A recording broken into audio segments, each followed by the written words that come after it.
আসসালামু আলাইকুম। তো উনিকে ওয়ান টাইম যে সেক্সের ওষুধ খায় সেটা শরীরের জন্য কতটা খারাপ সেই সম্পর্কে আজকে বলবো। তো অনেক সময় বাজারে সিলডেনাফিল নামে অনেক জাতীয় ওষুধ আছে, সেটা ওয়ান টাইম সেক্সের জন্য অনেকে খায় থাকে। এটা সাধারণত দুটা কাজে ব্যবহৃত হয়, যেটা হলো আমাদের পালমোনারি আর্টারি প্রেশার যখন বেশি, অর্থাৎ বাংলা কথায় ফুসফুসের যে রক্তের চাপ যদি বেশি হয় তখন এটা দিতে হয়। আর ছেলেদের যে ইরেকটাইল ডিসফাংশন, অর্থাৎ অন্তিম সময় সহবাসের সময় কারো যদি লিঙ্গ যদি সেরকম উত্থিত না হয় তখন এটা দিতে হয়। বাট অনেক সময় দেখা যায় যে নতুন বিয়ে করে বা অনেক সময় খারাপ জায়গায় যায় তখন এটা ব্যবহার করে, এতে করে অনেক সময় এটা সাইড ইফেক্ট হয়ে থাকে। এটার মূলই কি হয়, মানবদের আমাদের শরীরে যে এনজাইম আছে সেটা একটা হলো PD5,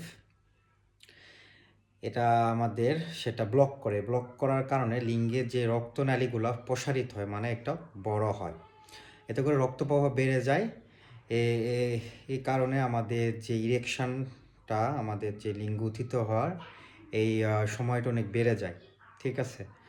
তো এটা সাধারণত কি সাইড ইফেক্ট করতে পারে, অনেকের মাথা ঘুরতে পারে, বমি হইতে পারে, বুক ধরপড়, অনেকে হার্ট অ্যাটাকও হইতে পারে, বা চোখের দৃষ্টি চোখের দৃষ্টি কমেও যাইতে পারে।